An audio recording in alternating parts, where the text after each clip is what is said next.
bem-vindos à Maldição de Cassandra.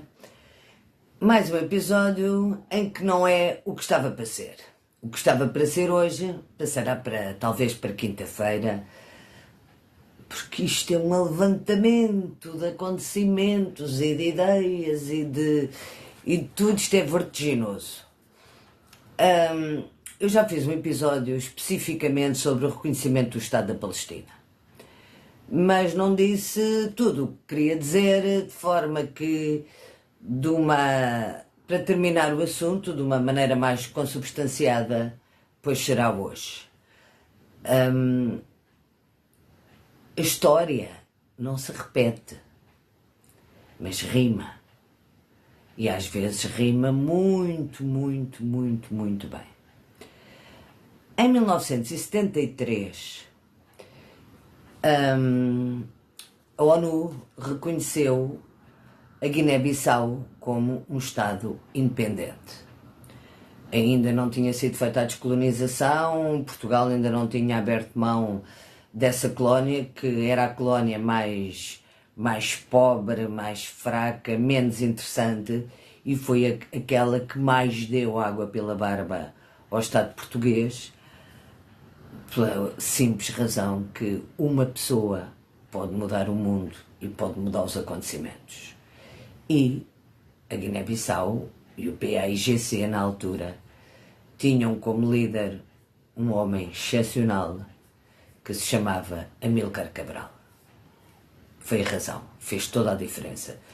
Tal como o fim do apartheid se deveu a um homem chamado Nelson Mandela, e por aí fora. Em 1973, quando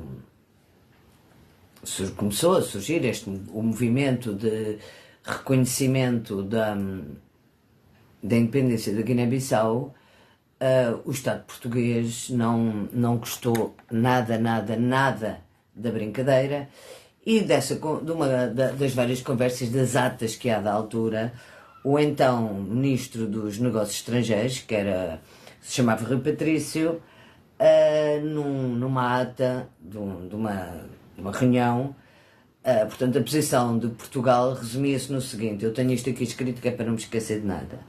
O PAIGC é um movimento terrorista, reconhecer a Guiné-Bissau é recompensar o terrorismo, e a Guiné-Bissau não pode ser reconhecida porque não cumpre os critérios da Convenção de Montevideo.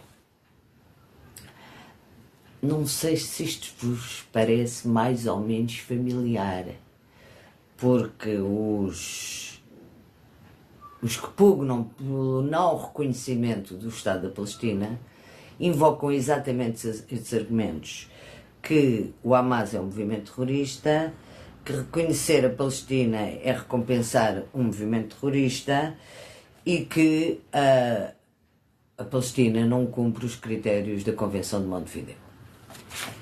Eu acho isto extraordinário. Não custa nada andar um bocadinho para trás, nem sequer é muito. O que é certo, como é evidente, é que, como eu já disse, a Guiné-Bissau foi reconhecida em 73, 10 anos depois da guerra começar, porque a guerra começou em janeiro de 63, foi reconhecida no fim de 73, e 10 meses depois do assassinato de Cabral, que foi assassinado exatamente em janeiro de 73. Cabral não estava vivo para ver o cumprimento do sonho e da visão à qual dedicou a vida e a qual pagou com a vida.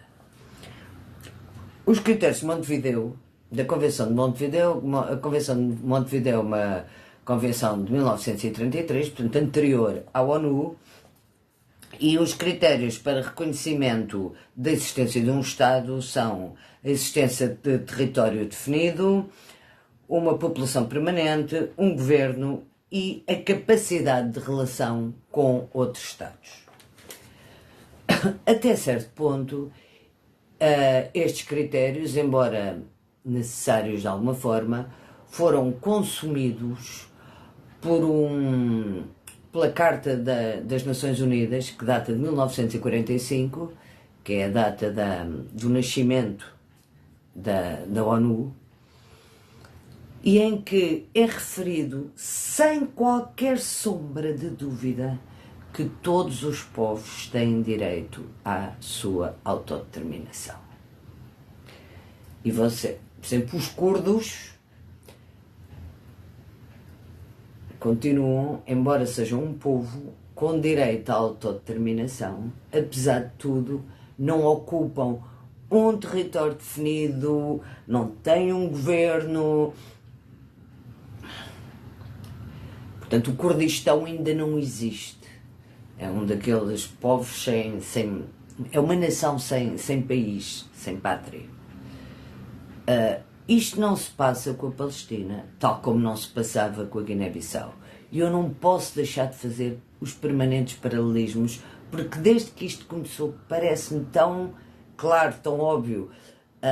Se calhar porque eu estive muito tempo mergulhada em Cabral e sobretudo na diplomacia de Cabral, que eu considerei e considero foi uma diplomacia pela humanidade, pelos direitos humanos e pela humanidade.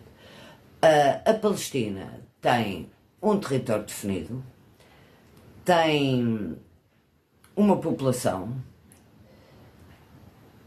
tinha um governo e esse governo não tinha capacidade para estabelecer relações com outros Estados, ou tinha poucas. O Qatar, a parte da Síria com o Hezbollah, o Irão, mas não... faltava-lhe qualquer coisa. Porquê? Porque não tinham uma liderança digna desse nome, como foi de Cabral. Porque desde o primeiro instante, Cabral, perante a ONU, Cabral fez um trabalho incrível enquanto diplomata. Há uma intervenção nele na Comissão de Direitos Humanos em que ele diz que se apresenta não como mendigo da liberdade, mas como um homem livre. E fala das bombas de napalm que queimavam os soldados dele, e fala de orelhas cortadas, e fala de tanta coisa. Aliás, o GC não tinha aviões, não podia deitar bombas em parte nenhuma. Mesmo assim, a guerra chegou a um impasse tal que só ou a negociar ou com o reconhecimento unilateral, que foi o que sucedeu. Mas voltando à aplicação e ao paralelismo e à parte como se poderia fazer de outra forma, Cabral desde sempre se apresentou como líder de um movimento que representava um território invadido. Portanto, que tinha legitimidade para resistir ao agressor. Estava numa guerra. O Hamas não teve nem engenho nem arte para desenvolver cabalmente este tipo de ideia. Sim, foram invadidos, sim, foram expulsos da sua própria terra, sim, houve o Nakba em 1948, sim, houve isso tudo. Simplesmente o Hamas, como eu já disse no outro episódio, não é necessário para as negociações. Todas terão que ser feitas através da autoridade palestiniana. O que tem uma enorme vantagem, que é matar dois coelhos da mesma cajadada, a faixa de Gaza e a Cisjordânia. Porque o que está a acontecer na Cisjordânia é tão perverso, em termos de perversidade e de mal puro, tão perverso como aquilo que se passa na faixa de Gaza.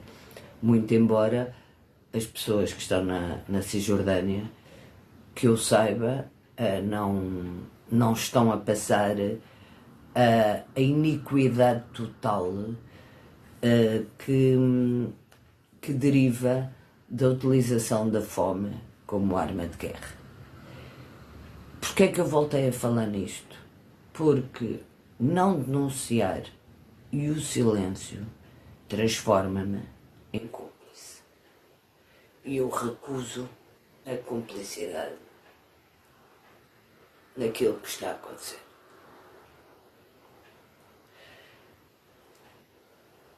E é isso que eu estou farta de vos exortar. Falarem, denunciarem, toca a todos. A minha forma de resistir é através deste canal. Nem que seja só para uma pessoa. Já vai valer a pena. Por isso, meus amigos, #resiste sempre. Não sigam que nem doidos. Alguém há de ouvir. E posto isto, se gostam da maldição de Cassandra, please, continuem a visualizar, a pôr likes, a pôr comentários, a partilhar, a divulgar, que é para continuarmos a crescer, por favor. Vamos continuar. Até breve.